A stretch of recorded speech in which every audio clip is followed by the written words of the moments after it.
الله فلا مضل له ومن يضلل فلا هادي له. أشهد أن لا إله إلا الله وحده لا شريك له وأشهد أن محمدًا عبده ورسوله. أما بعد فأعوذ بالله السميع العليم من الشيطان الرجيم من همزه ونفخه ونفثه. بسم الله الرحمن الرحيم.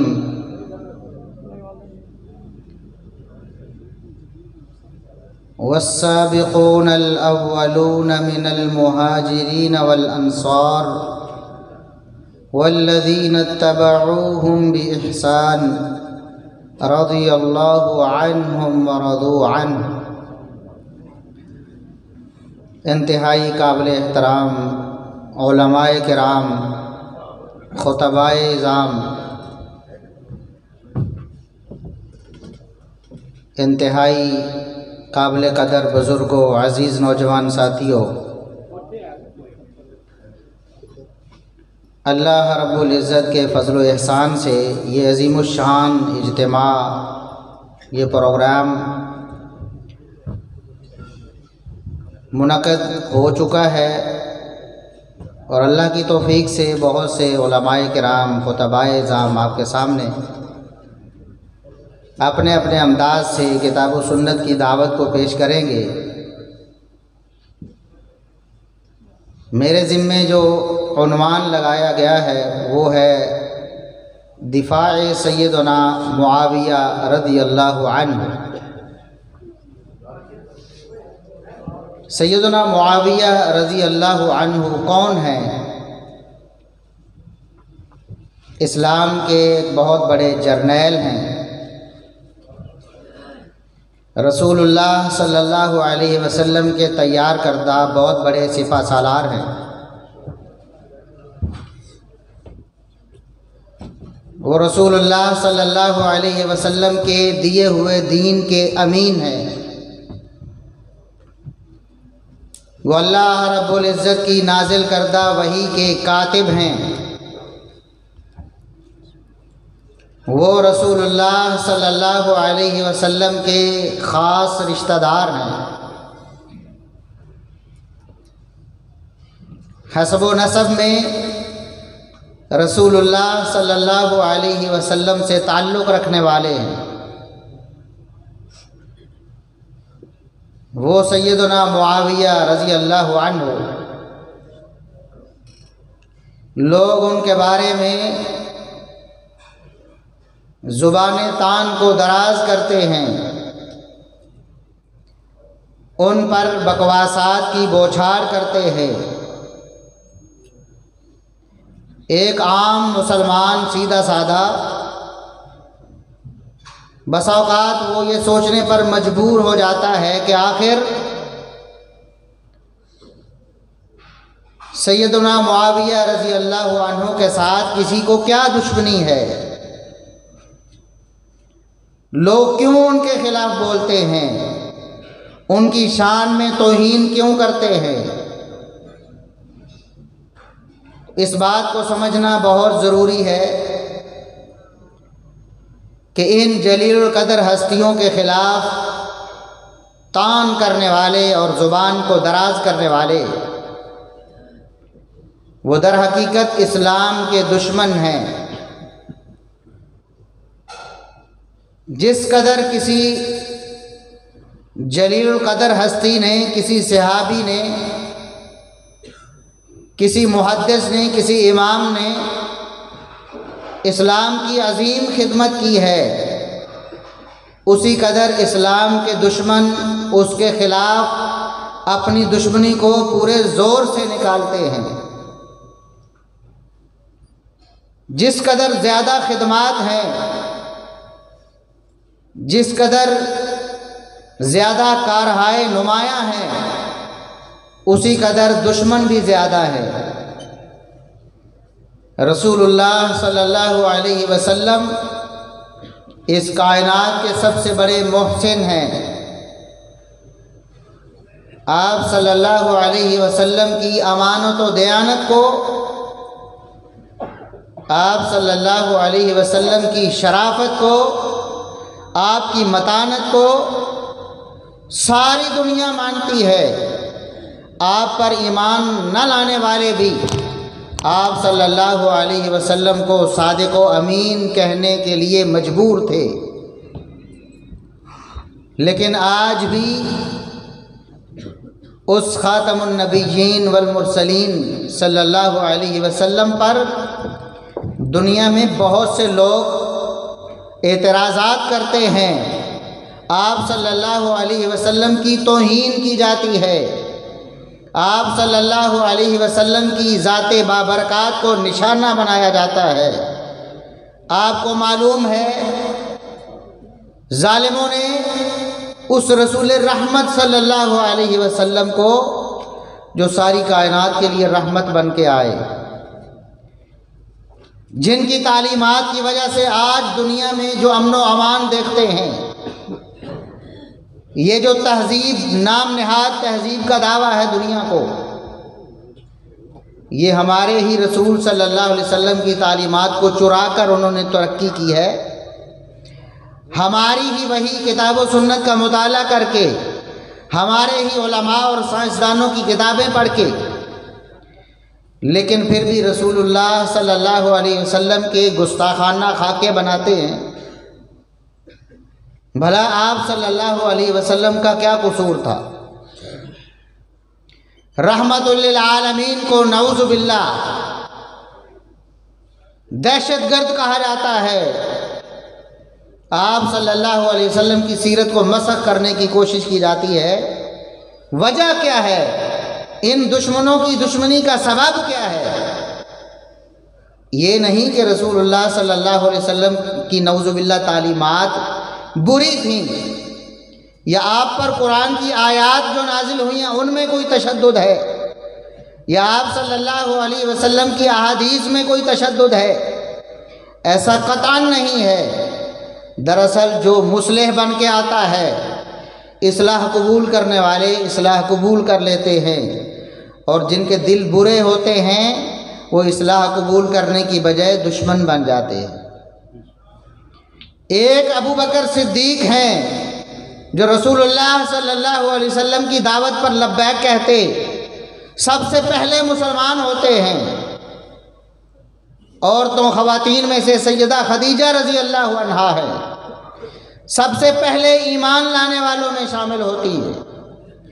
بچوں میں سیدنا علی المرتضیٰ رضی اللہ عنہ ہیں، سب سے پہلے ایمان لانے والوں میں شامل ہوتے ہیں۔ لیکن دوسری طرف ابو جہل و ابو لہب بھی ہیں۔ دعوت ایک ہی ہے، شخصیت اور ہستی ایک ہی ہے، کسی نے ان کو اپنے دل میں بسایا ہے اور کسی نے پتھر مارے ہیں، کسی نے کلمہ پڑھا ہے اور کسی نے تبا لکا یا محمد کہا ہے، نعوذ باللہ ثم نعوذ باللہ۔ اس لیے یہ مت سمجھیں کہ آخر دشمنی کا سبب کیا ہے، ایک ہی سبب ہے۔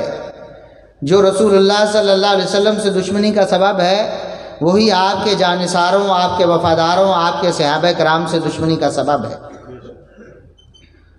اس دنیا میں ابو بکر صدیق رضی اللہ عنہ کو بہت گالیاں دی جاتی ہیں، ان کی شان میں توہین و تنقیص بہت زیادہ کی جاتی ہے۔ آپ سب احباب سوشل میڈیا کے توسط سے ملاحظہ فرماتے ہیں ان بدبختوں کا سیدنا ابو بکر صدیق رضی اللہ عنہ کے بارے میں رویہ کیا ہوتا ہے۔ وہ صدیق جنہوں نے اپنی ساری زندگی، اپنا مال، اپنی جان اسلام کے لیے وقف کر دی، اپنا خاندان، بلکہ ما ہی بأول برکتکم یا علی ابی بکر۔ صحابہ یہ کہنے پر مجبور ہو گئے کہ ابو بکر یہ ابو بکر رضی اللہ عنہ کے خاندان کی کوئی پہلی برکت نہیں ہے جو ہمیں مسلمانوں کو نصیب ہوئی ہے۔ ابو بکر صدیق رضی اللہ عنہ کا سارا خاندان مسلمانوں کے لیے رحمت ہے، لیکن اس کے باوجود ظالم جھوٹ بول بول کر ان کی توہین کرتے ہیں، ان کے ایمان کو انکار کرتے ہیں، ان کی صداقت و امانت کا انکار کرتے ہیں، ان کو نعوذ باللہ ظالم اور ان کو غاصب قرار دینے کی کوشش کرتے ہیں۔ وجہ کیا ہے؟ یہ سب سے بڑے محسن ہیں اس اسلام کے، ہمارے دین کے اور ہمارے پیغمبر صلی اللہ علیہ وسلم۔ عمر فاروق رضی اللہ عنہ سے کسی کو کیا دشمنی ہے؟ یہی کہ وہ کفر کے خلاف ننگی تلوار تھے۔ جب سے انہوں نے اسلام قبول کیا، کلمہ ایمان پڑھا، عبداللہ ابن مسعود رضی اللہ عنہ، صحیح بخاری میں حدیث موجود ہے، فرماتے ہیں ما زلنا عزتا منذ اسلم عمر، جب سے عمر نے اسلام قبول کیا پھر اسلام کا گراف اوپر ہی چلتا چلا گیا، اسلام ترقی کی منازل ہی طے کرتا چلا گیا، اس کے بعد اسلام نے زوال نہیں دیکھا۔ یہی وجہ ہے، یہ عمر کی خدمت اسلام ہے کہ اس کی وجہ سے لوگ دشمن بن گئے ہیں، آج انہیں بھی گالیاں دیتے ہیں، آج نعوذ باللہ ثم نعوذ باللہ پاؤں پہ ان کا نام لکھتے ہیں ہمارے اس ملک میں۔ کیا دشمنی ہے؟ یہی دشمنی ہے کہ انہوں نے اسلام کی خدمت کی ہے۔ عثمان ابن عفان رضی اللہ عنہ، ان کے خلاف نعوذ باللہ طوفان بدتمیزی کھڑا کیا جاتا ہے۔ کیا ان سے دشمنی ہے؟ ان کا قصور کیا ہے؟ اسلام کے سب سے بڑے مالی مددگار پوری تاریخ اسلام میں، ان سے بڑا مال خرچ کرنے والا کوئی نہیں آیا۔ وہ عثمان جن کا فرشتے بھی حیا کرتے ہیں، اتنا معزز اور معتبر، لیکن لوگ ان کو بھی گالیاں دیتے ہیں۔ کیا قصور ہے؟ اس لیے قطعاً یہ نہ سوچیں کہ لوگ باتیں کرتے ہیں سیدنا معاویہ رضی اللہ عنہ کے بارے میں، شاید کوئی غلطی کی ہوگی انہوں نے، شاید کوئی اسلام کا نقصان کیا ہوگا انہوں نے، قطعاً ایسا نہیں ہے۔ اگر یہ معیار بناؤ گے تو اس کا مطلب ہے کہ رسول اللہ صلی اللہ علیہ وسلم کی شخصیت کو بھی آپ نے داغدار کر دیا ہے۔ آپ نے ابو بکر و عمر و عثمان اور سیدنا علی اور طلحہ و زبیر کسی کا بھی حیا نہیں کیا ہے۔ اور یہ میں تمہید اس لیے باندھ رہا ہوں کہ سیدنا معاویہ رضی اللہ عنہ کا دفاع یہ تمام صحابہ کا دفاع ہے اور پیغمبر اسلام صلی اللہ علیہ وسلم کا دفاع ہے۔ سیدنا معاویہ رضی اللہ عنہ ایک ایسی دیوار ہے، جو شخص بدبخت اس کو پھلانگ جاتا ہے پھر کسی کا حیا نہیں کرتا ہے۔ اور یہ بات آج میں 1400 سال بعد نہیں کہہ رہا، دوسری تیسری صدی ہجری کے ایک بہت بڑے عالم ہیں ابو توبہ ربیع بن نافع رحمہ اللہ تعالی، جن کی پیدائش 150 ہجری میں ہوئی ہے، 150 ہجری میں پیدا ہونے والے 50 سال اپنی زندگی کے دوسری صدی ہجری میں گزارے ہیں۔ تبع تابعین کا زمانہ بڑے قریب سے دیکھا ہے، بعض تابعین سے بھی ملاقات ہوئی ہے۔ یہ شخصیت کیا فرماتی ہیں؟ معاویہ تو ستر لاصحاب النبی صلی اللہ علیہ وسلم۔ لوگوں یاد رکھو، نبی کے صحابہ کو بچانا چاہتے ہو تو معاویہ کو بچا لو۔ معاویہ رضی اللہ عنہ ایک ایسی رکاوٹ ہے، ایک ایسا پردہ ہے، ایک ایسی دیوار ہے جو ان سے آگے گزر جاتا ہے پھر اس سے آگے کبھی رکنے والا، پھر وہ سیدنا معاویہ رضی اللہ عنہ سے آگے سیدنا عثمان رضی اللہ عنہ پر لازمی جائے گا، ان سے آگے سیدنا عمر رضی اللہ عنہ کی توہین ضرور کرے گا، اور ان سے آگے سیدنا ابوبکر صدیق رضی اللہ عنہ کی توہین ضرور کرے گا، جو حقیقت میں محمد الرسول اللہ صلی اللہ علیہ وسلم کی توہین ہے۔ اس لیے معاویہ رضی اللہ عنہ ایک بن ہیں، ایک رکاوٹ ہیں۔ بن باندھے جاتے ہیں نا سیلاب کے آگے، دشمن کے آگے بن باندھا جاتا ہے کہ یہ آڑ ہے، یہ ڈھال ہے، دشمن کو ہم نے اس سے پیچھے روکنا ہے۔ اگر اس بن تک دشمن پہنچ گیا تو اس کے بعد پھر ہمارا بعد میں بچنے کا کوئی چانس نہیں ہے۔ تو معاویہ رضی اللہ عنہ ایک ایسا بن ہے، ایک ایسی دیوار ہے، ایک ایسی لکیر ہے کہ جو شخص اس کو عبور کر جاتا ہے اس کے بعد وہ کسی کا حیا نہیں کرتا ہے۔ اور ہم نے اپنی آنکھوں سے دیکھا، اپنے کانوں سے سنا یہ آپ کے پڑوس میں مرزا انجینئر جیلمی صاحب کچھ سال پہلے یہ دعویٰ کرتے تھے کہ مجھے تو حضرت معاویہ رضی اللہ عنہ سے اختلاف ہے، یا ان کے 2-3 ساتھی اور ہیں، تم سنی جو ہے اہل سنت ان کا دفاع کرتے رہتے ہو، ان کو سائیڈ پہ کر دو تو مجھے کسی قسم کا کوئی اختلاف تم سے ہے ہی نہیں. یہی کہتے تھے نا. حالانکہ صحابی تو ادنا سے ادنا سے بھی ہمارے ایمان کا لازمی جز ہے. ادنا سے ادنا صحابی کی توہین و تنقیص انسان کے بے ایمان ہونے کے لیے کافی ہے.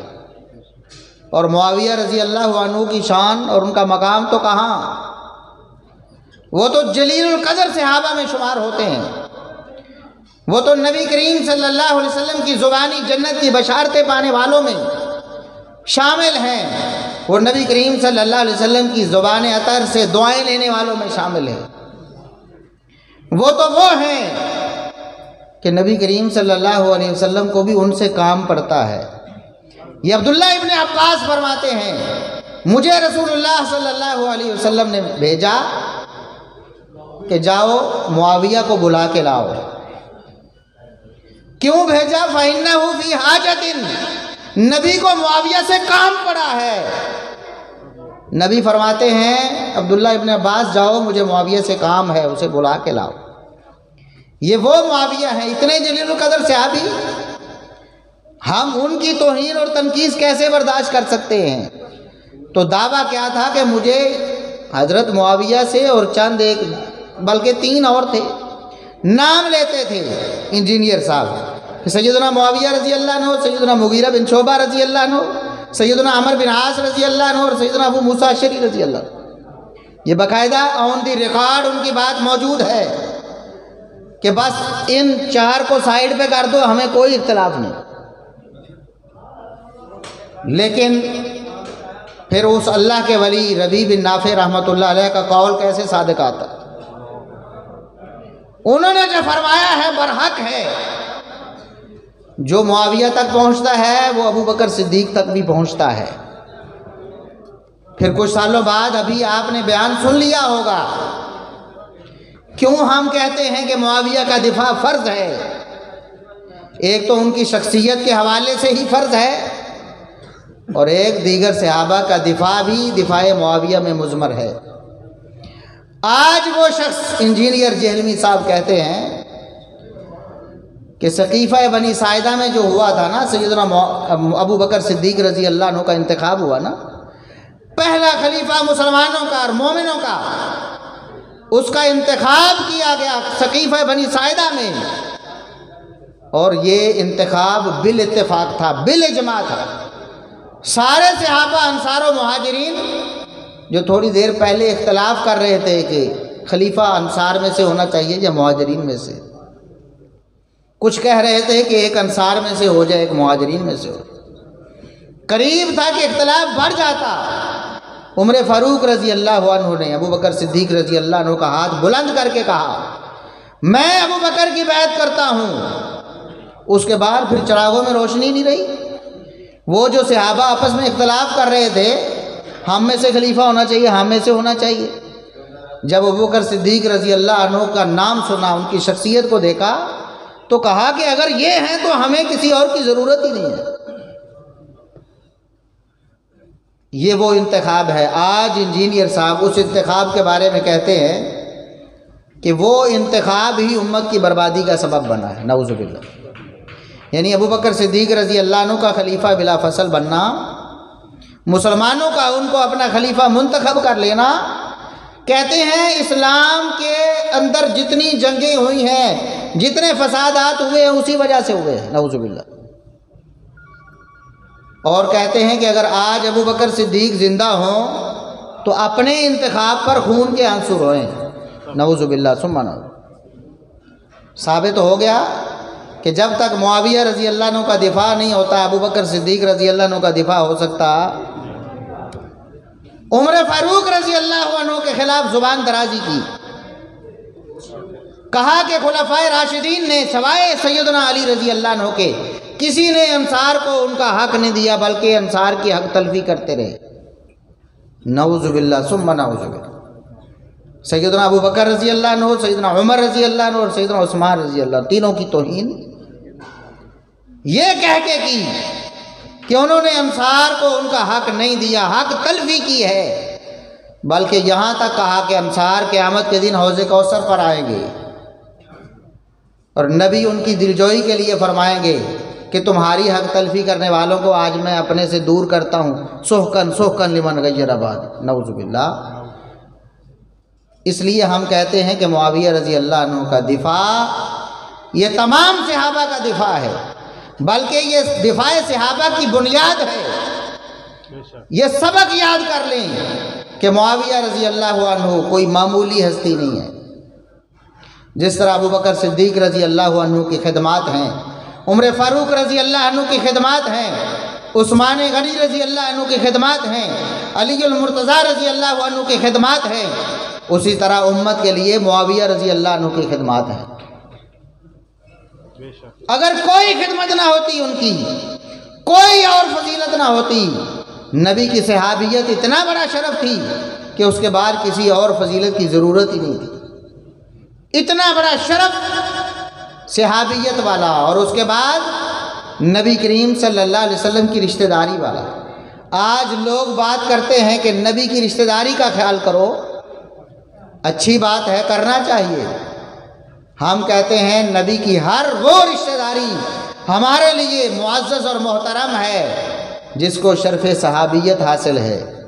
نبی کی زندگی میں نبی کا کوئی رشتہ دار موجود تھا، اگر وہ صحابی بن گیا تو ہمارے ماتھے کا جھومر ہے، اور اگر وہ صحابی نہیں بنا یعنی کلمہ نہیں پڑھا تو پھر ہم اس کا احترام نہیں کرتے۔ نبی کا کوئی بھی رشتہ دار ہو، ہم نبی کی بیٹی کی بھی عزت کرتے ہیں، نبی کے نواسوں کی بھی عزت کرتے ہیں، نبی کے داماد کی بھی عزت کرتے ہیں، نبی کے چچا کی بھی عزت کرتے ہیں، دیگر رشتہ داروں کی بھی عزت کرتے ہیں، لیکن تمہیں نبی کی یہ رشتہ داری نظر نہیں آتی۔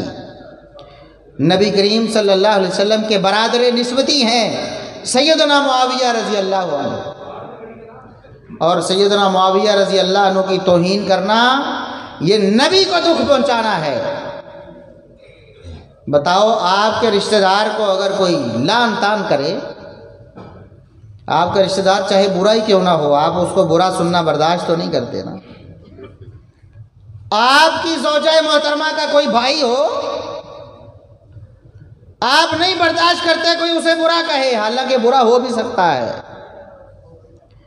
تم نبی کے برادر نسبتی، نبی کی بیوی ام حبیبہ رضی اللہ عنہ، ان کے بھائی ہیں سیدنا معاویہ رضی اللہ عنہ، نبی کے برادر نسبتی ہیں، تمہیں نبی کی حیا نہیں آتی؟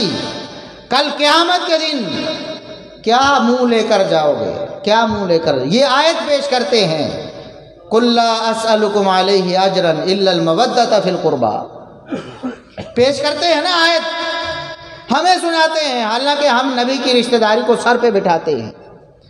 ہم تو نبی کے بھی قدردان، ہم تو نبی کے جوتے کے بھی قدردان، ہم تو ان گلیوں کے بھی قدردان ہیں جہاں نبی کے قدم لگتے رہے۔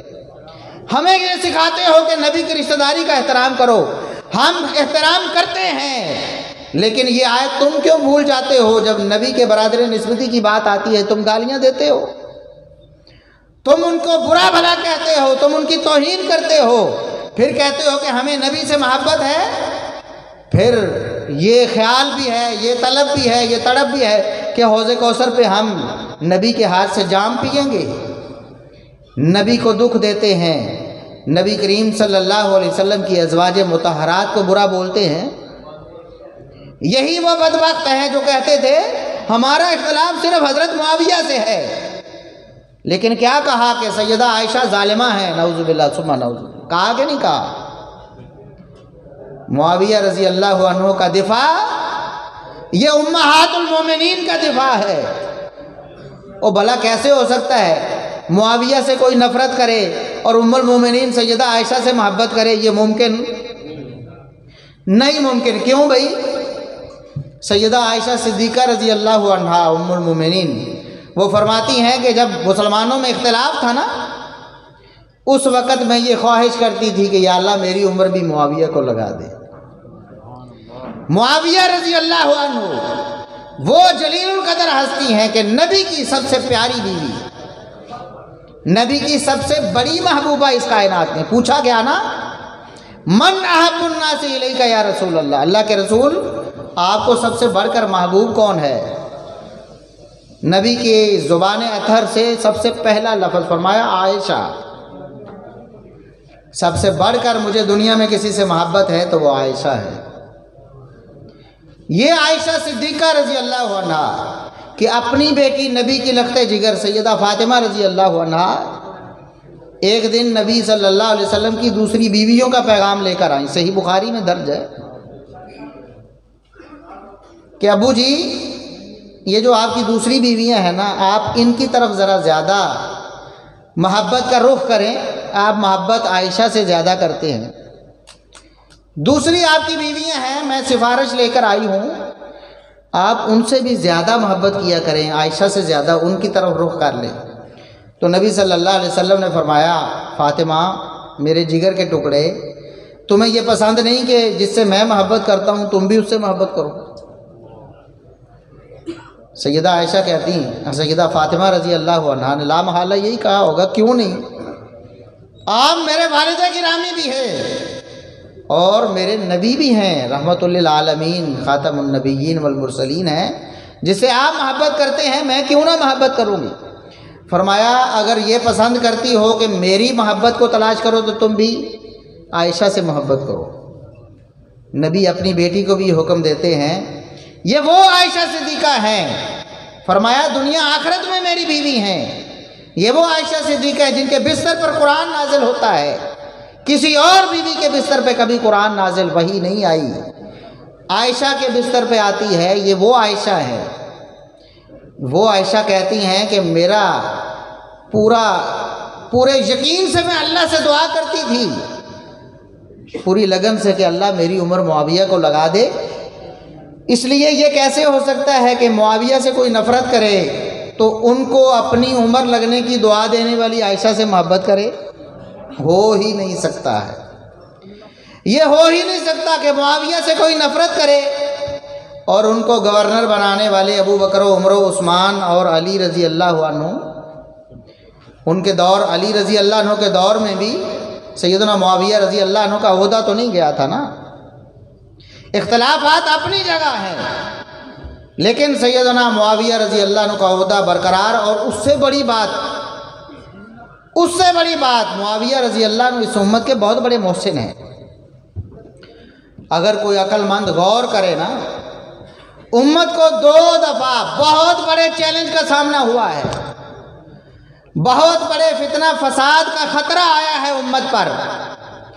پہلی دفعہ جب نبی کریم صلی اللہ علیہ وسلم دنیا سے چلے گئے، اختلاف ہو گیا صحابہ کرام سے، قریب تھا کہ تلواریں نکل آتی، خلیفہ کون بنے گا؟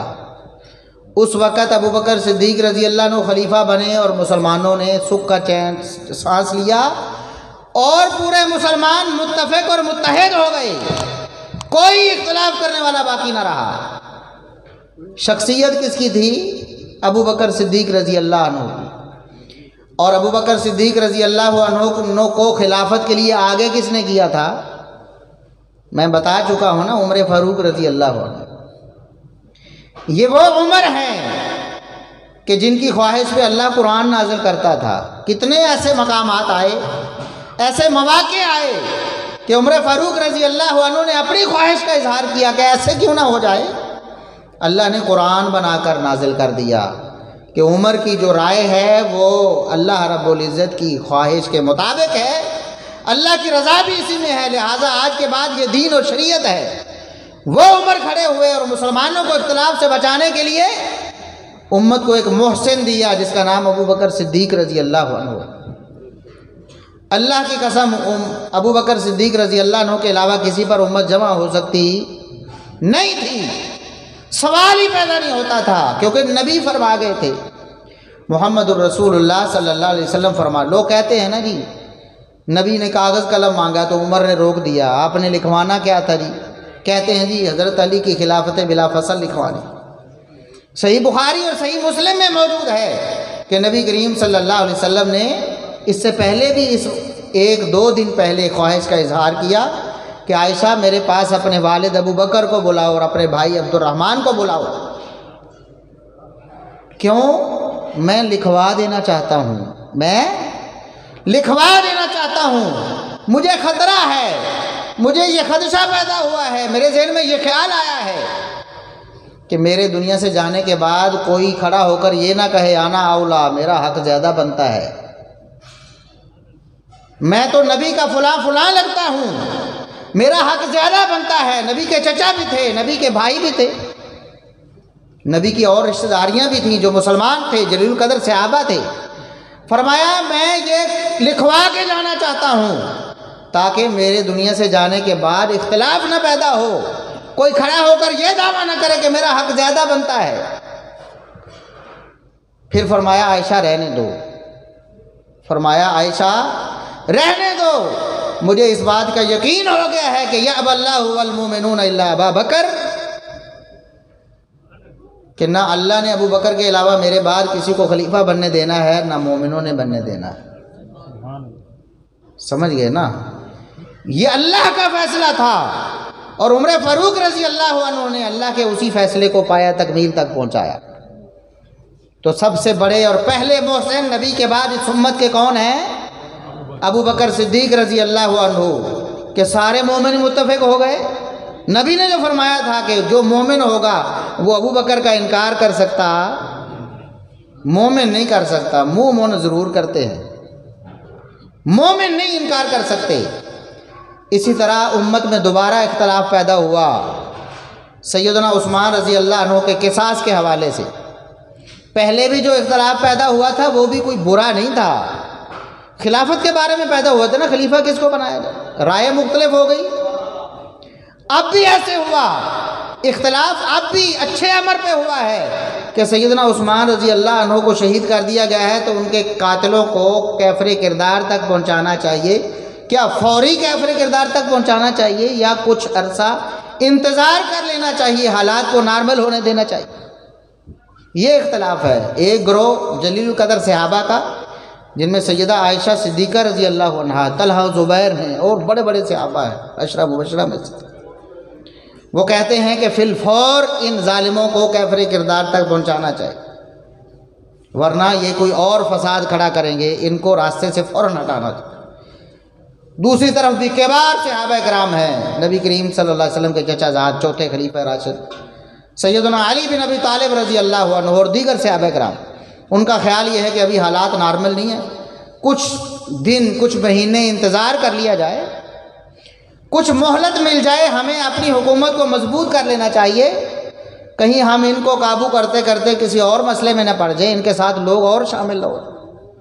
دونوں اپنی اپنی جگہ پر ٹھیک تھے، لیکن اختلاف پیدا ہو گیا، اختلاف ہو گیا۔ اس وقت اللہ رب العزت نے دوسرا محسن دیا امت کو۔ پہلا محسن کس کے ذریعے آیا؟ عمر فاروق رضی اللہ عنہ کے ذریعے، اور دوسرا محسن نبی کریم صلی اللہ علیہ وسلم کے نواسے حسن بن علی رضی اللہ عنہما کی وجہ سے اور ان کی طرف سے انتخاب ہو کر آیا۔ اختلاف ہو گیا نا مسلمانوں، اختلاف بڑھ گیا۔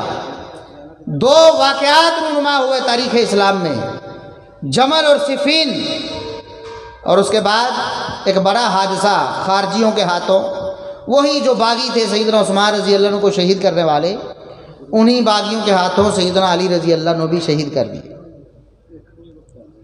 ایک خلا پیدا ہو گیا مسلمانوں میں سیاسی طور پر۔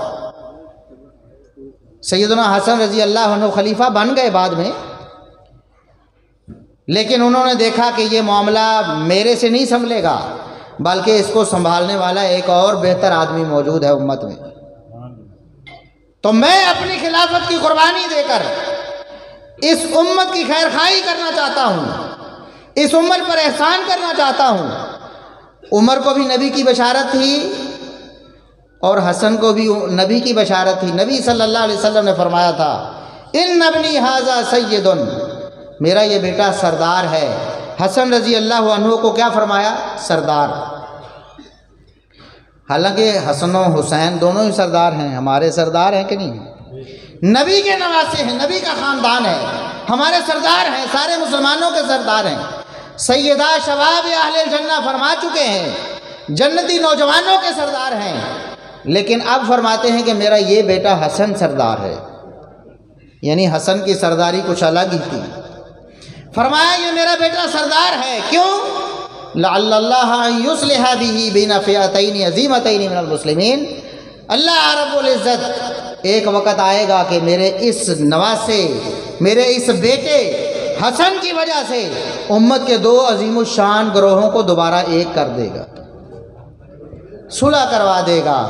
تو امت کے دوسرے محسن سیدنا حسن رضی اللہ عنہ کے انتخاب کی وجہ سے سیدنا معاویہ رضی اللہ عنہ بنے۔ جس طرح پہلے امت متفق ہو گئی اختلاف کے بعد، اور دہائیوں تک امت متفق رہی، پھر جب قصاص عثمان رضی اللہ عنہ کی وجہ سے دوبارہ اختلاف ہوا تو سیدنا معاویہ رضی اللہ عنہ کی جھولی میں نبی کے نواسے نے نبی کی بشارت کی وجہ سے اپنی خلافت ڈالی، ان کے ہاتھ پہ بیعت کی، اور پوری دنیا کے سارے مسلمانوں کا خلیفہ معاویہ رضی اللہ عنہ کو منتخب کر دیا۔ آج لوگ کہتے ہیں نعوذ باللہ ثم نعوذ باللہ کہ وہ خلافت کے اہل نہیں تھے، خلافت انہوں نے بری خلافت نعوذ باللہ کی ہے، برا دور بتایا ہے، ظلم و ستم کیا ہے۔ یہ اعتراض نبی پر ہے کہ نبی نے بشارت دی تھی کہ میرا نواسہ امت پر احسان کرے گا، کہا تھا کہ نہیں؟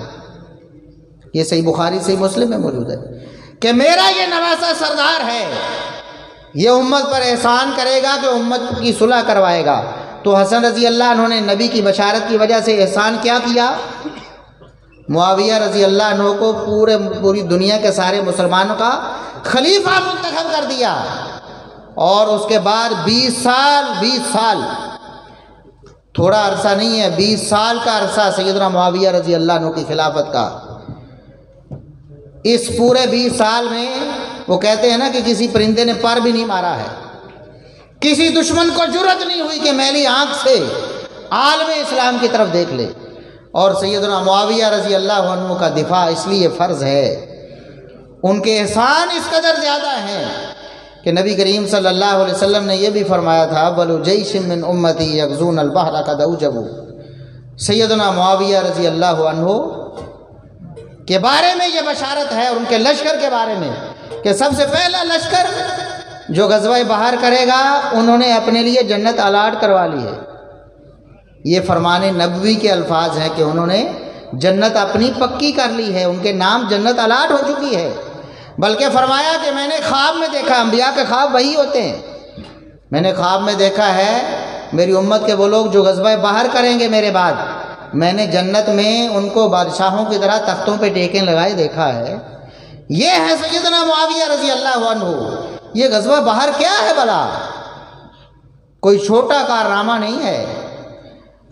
اسلام ایک بر اعظم میں قید تھا، ایک بر اعظم سمجھتے ہیں نا آپ؟ اب تو ہمارے بچے بھی پڑھتے ہیں بر اعظم، سب کانٹیننٹ، ایک بر اعظم میں قید تھا، چاروں طرف پانی ہے نا، تو خشکی کا ٹکڑا جو ہوتا ہے اس کو بر اعظم کہتے ہیں۔ تو دنیا میں 7 بر اعظم ہیں، اس وقت اسلام ابھی ایک ہی بر اعظم میں تھا، سمندروں کو پار کر کے اسلام آگے نہیں گیا تھا۔ یہ وہ غزوہ بحر ہے جس کے سپہ سالار سیدنا معاویہ رضی اللہ عنہ نے، جنہوں نے اسلام کو ایک بر اعظم سے اٹھایا اور عالمی مذہب بنا دیا۔ تو آپ کا کیا خیال ہے کہ دشمنان اسلام پھر ان کی تعریف کریں گے؟ دشمنان اسلام تو پھر بھونکیں گے نا، اپنا بغض نکالیں گے ان کے خلاف کہ انہوں نے اسلام کی اتنی بڑی خدمت کی ہے کہ اسلام کو ایک بر اعظم سے اٹھا کر پورا عالمی دنیا کا مذہب بنا دیا، اس کے جھنڈے پوری دنیا میں گاڑ دیے، سمندروں کو پار کر کے جا کے اسلام کے جھنڈے گاڑنے والے ہیں سیدنا معاویہ رضی اللہ عنہ۔ اس لیے ان کے بارے میں کسی پروپیگنڈے کا کبھی شکار نہ۔ ہم پر سیدنا معاویہ رضی اللہ عنہ کا دفاع فرض ہے۔ لوگ جھوٹ بولیں گے، کہیں گے جی وہ حضرت علی کو گالیاں دیتے تھے، نعوذ باللہ ثم نعوذ باللہ، بالکل جھوٹ ہے، پرلے درجے کی بکواس ہے۔ کوئی مائی کا لال، ہمارا چیلنج ہے ایک عرصے سے ہم نے دیا ہوا ہے، کوئی مائی کا لال دنیا میں کوئی ایک صحیح سند سے روایت پیش کرے، کوئی ایک روایت، 10 12 15 100 200 اس سے تو ہمارا مطالبہ ہی نہیں، ایک روایت کہ سیدنا معاویہ رضی اللہ عنہ نے پوری زندگی میں کبھی ایک لفظ سیدنا علی رضی اللہ عنہ کے خلاف بولا، ایک لفظ ان کو برا بھلا کہا، ان کو گالی دی ہو، نعوذ باللہ. کہتے ہیں جی لعنت کرتے اور کرواتے تھے. ہم کہتے ہیں جھوٹوں پر اللہ کی لعنت ہو. حضرت معاویہ رضی اللہ عنہ تو لعنت کوئی نہیں کرواتے تھے نا، لیکن جھوٹے جو جھوٹ بولتے ان پر لعنت ہو گئی اللہ کی طرف سے. یہ لعنتی ہیں. سیدنا معاویہ رضی اللہ عنہ اہل بیت کے بہت بڑے قدردان تھے. میرا وقت ختم ہو رہا ہے، ایک بات بتا کے بات ختم کر دوں. یہ بات اب پلے باندھ لیں انشاءاللہ، کبھی شیطان کا کوئی وسوسہ آپ کے قریب نہیں پھٹکے گا. اس حوالے سے جی وہ اہل بیت کو برا بھلا کہتے تھے، نعوذ باللہ ثم نعوذ. اہل بیت کے فضائل بیان ہوئے نا حدیث میں، مختلف صحابہ نے بیان کیے ہیں نا اہل بیت کے فضائل. ایک فضیلت ایسی ہے، ایک فضیلت سیدنا حسن رضی اللہ عنہ. حسن کون ہے؟ نواسہ رسول ہے. علی رضی اللہ عنہ کے لگتے جگر ہیں، سیدہ فاطمہ رضی اللہ عنہ کے لگتے جگر ہیں، حسین رضی اللہ عنہ کے بھائی ہیں نا حسن. ان کی ایک فضیلت ایسی ہے جو سوائے سیدنا معاویہ رضی اللہ عنہ کے کسی نے بیان بتائیں. دشمنوں کے یا جن سے بغض ہو ان کے فضائل کوئی بیان کرتا ہے؟ فضیلت بھی ایسی کوئی عام بات نہیں، نبی کا فرمان جو تا قیامت ان کے لیے فضیلت ثابت ہونا تھا وہ بیان کیا سیدنا معاویہ رضی اللہ عنہ نے. مسند احمد کی حدیث ہے، اور حدیث کے ویسے تو میں نے بتایا بڑے فضائل ہیں اہل بیت کے، حسنین کریمین کے بہت فضائل ہیں، لیکن یہ فضیلت دنیا میں کسی اور روایت میں نہیں، کسی اور صحابی نے بیان نہیں کی، کسی صحابی نے بیان نہیں کی سوائے سیدنا معاویہ رضی اللہ عنہ. انہوں نے بیان کیا، فرماتے ہیں کہ میں نے دیکھا رسول اللہ صلی اللہ علیہ وسلم سیدنا حسن رضی اللہ عنہ سے محبت اور پیار کے لیے یہ انداز اپنا رہے تھے کہ ان کے ہونٹوں کو چوس رہے تھے رسول اللہ صلی اللہ علیہ وسلم. سیدنا حسن جو نواسہ ہیں ان کے ہونٹوں کو نبی کریم صلی اللہ علیہ وسلم چوس رہے تھے پیار سے اور محبت سے. کتنی بڑی فضیلت ہے، نبی جس کے ہونٹوں کو چوسیں، کتنی بڑی فضیلت ہے. اور صرف اس فضیلت کو بیان کرنے پر اکتفا نہیں کیا بلکہ اپنا عقیدہ بھی بتایا ہے. اللہ کو معلوم تھا نا یہ بدبخت آئیں گے جھوٹ بولیں گے کہ یہ اہل بیت کے دشمن تھے، نعوذ باللہ.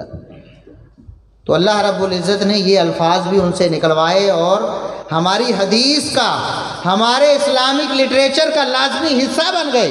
مسند احمد حدیث کی معتبر ترین کتابوں میں شامل ہے، اس میں یہ الفاظ موجود ہیں.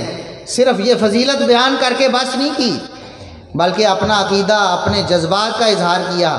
فرمایا کہ میں نے نبی کو دیکھا نا، نبی ان کے ہونٹوں کو چوم رہے تھے، چوس رہے تھے، اور میں معاویہ یہ سمجھتا ہوں، میرا یہ عقیدہ ہے کہ جس کے ہونٹوں کو نبی چوم لیں، چوس لیں، وہ ہونٹ کبھی جہنم میں جا سکتے نہیں. یہ معاویہ رضی اللہ عنہ ان کا عقیدہ ہے، ان کے جذبات ہیں اہل بیت کے بارے میں.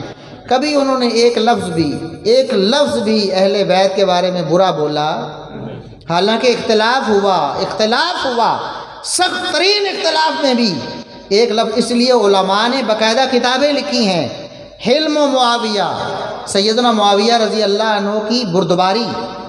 کتنے حلیم الطبع تھے، کتنا بڑا دل دیا تھا اللہ رب العزت نے انہیں. یہ علماء نے کتابیں لکھی، ہمارے اہل سنت کے علماء، اس لیے کہ سیدنا معاویہ رضی اللہ عنہ بڑے دل گردے کے مالک، سخت سے سخت اختلافات کے باوجود انہوں نے کبھی برا بولا نہیں. تعریف ضرور کی ہے، شان ضرور بیان کی ہے. اور میں آپ کو بتاؤں کہ یہ شان، یہ حدیث کب بیان کی معاویہ رضی اللہ عنہ؟ ایک شخص نے سیدنا حسن رضی اللہ عنہ کے بارے میں کوئی نازیبہ بات کہہ دی سیدنا معاویہ کی موجودگی میں. یہ کہتے ہیں جی وہ اپنے گورنروں سے لعنت کرواتے تھے. وہ جھوٹو جو خود لعنت کرواتا ہو اس کو کیا ضرورت ہے کہ کوئی اگر برا کہہ رہا ہو تو اس کو شابش دینی چاہیے؟ شابش نہیں دی بلکہ اس کو منہ کو روکا ہے. فرمایا تم حسن کے بارے میں ایسی بات کرتے ہو؟ میں نے نبی کو دیکھا ہے کہ ان کے ہونٹوں کو چوس رہے تھے، اور جس کے ہونٹوں کو نبی چومیں اور چوسیں وہ ہونٹ کبھی جہنم کی آگ، کیا ہوا بھی کبھی لگے گی نہیں. یہ ہے سیدنا معاویہ رضی اللہ عنہ. اللہ رب العزت سے دعا ہے کہ اللہ رب العزت ہمیں ان کی شان اور مقام سمجھنے کی توفیق عطا فرمائے، اور ان کے دفاع کے لیے ہمیں قربانیاں دینے کی توفیق عطا فرمائے، اور ہمیں اس امت کو جگانے اور بیدار کرنے کی توفیق عطا فرمائے کہ سیدنا معاویہ رضی اللہ عنہ کا دفاع حقیقت میں نبی کریم صلی اللہ علیہ وسلم کا دفاع ہے، آپ کی ازواج مطہرات کا دفاع ہے، آپ کے خلفائے راشدین کا دفاع ہے، آپ کے صحابہ کرام کا دفاع ہے، آپ کے نواسوں کا دفاع ہے۔ کس کا انتخاب ہے معاویہ؟ حسن رضی اللہ عنہ۔ کس کے انتخاب کو برا کہتے ہو؟ نبی کے نواسے کے انتخاب کو برا کہتے ہو۔ آج تم کسی مسجد یا کسی ادارے کے، ایک چھوٹے سی مسجد، چھوٹا سا ادارہ، وہ کسی نااہل شخص کے سپرد کرتے، اللہ سے ڈرتے ہو کہ نہیں؟ اگر ہم نے یہ کام کر دیا، اللہ ہم سے پوچھے گا کس نااہل کے ہاتھ میں دے کے آئے ہو نظام، کیوں ایسا کر کے آئے ہو؟ نبی کے نواسے حسن کے بارے میں تمہارا یہ خیال ہے پوری دنیا کے سارے مسلمانوں کا نظام خلافت وہ ایک نااہل کے سپرد کر دی تھی انہوں نے، نعوذ باللہ ثم نعوذ باللہ۔ تو اللہ تعالیٰ ہمیں سمجھنے اور عمل کرنے کی توفیق عطا فرمائے۔ سبحان ربک رب العزت عما یصفون وسلام علی المرسلین والحمد للہ۔